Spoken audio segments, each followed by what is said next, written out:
कि अभी मोदी जी ने क्या स्टेप लिया जीएसटी कम करके। जितना भी किए उतना पे बहुत अच्छा किए, और ये जो लग्जरियस चीजों को बढ़ाएं ये अच्छा किए। जो अभी जीएसटी में चेंजिंग आई है इस पे होलसेल पे भी असर पड़ेगा और सीपीआई पे भी पड़ेगा। अच्छा, वहां से रिलायंस अगर सस्ता कर दिया, यहाँ पे लोटा थरिया क्या हो जाएगा, सस्ता हो जाएगा। सर एसी पे टैक्स क्यों बढ़ाएगा भैया? एसी नॉर्मल आदमी के घर कूलर नहीं होता है बाबू। गांव में कुल ले के 10 को घर होगा जिसके यहाँ कूलर होगा।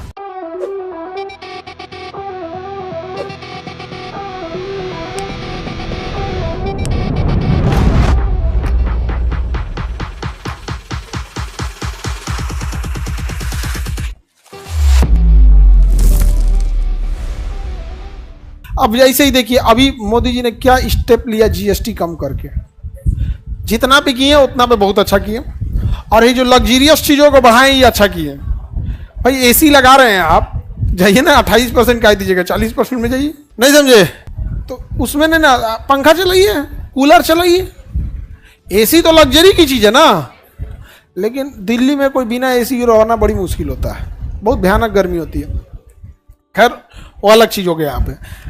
तो जो अभी जीएसटी में चेंजिंग आई है इस पे होलसेल पे भी असर पड़ेगा और सीपीआई पे भी पड़ेगा, डब्ल्यूपीआई पे भी पड़ेगा और सीपीआई पे पड़ेगा। समझ में आ गया कि नहीं?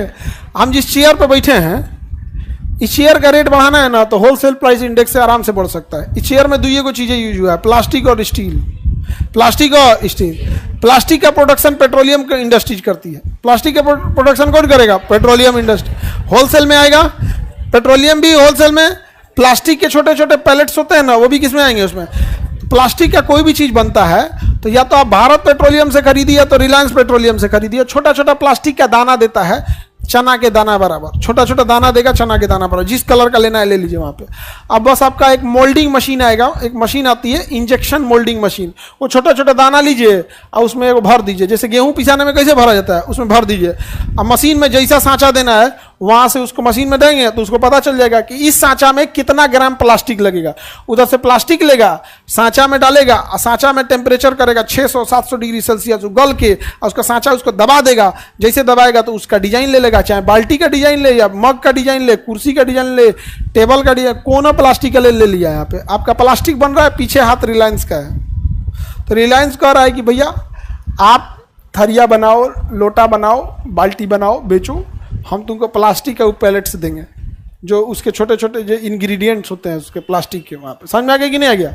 छोटका वाला आप कहेंगे रिलायंस के पास कहाँ आया? वो पेट्रोलियम का कचरा है। पेट्रोलियम क्या है? कचरा।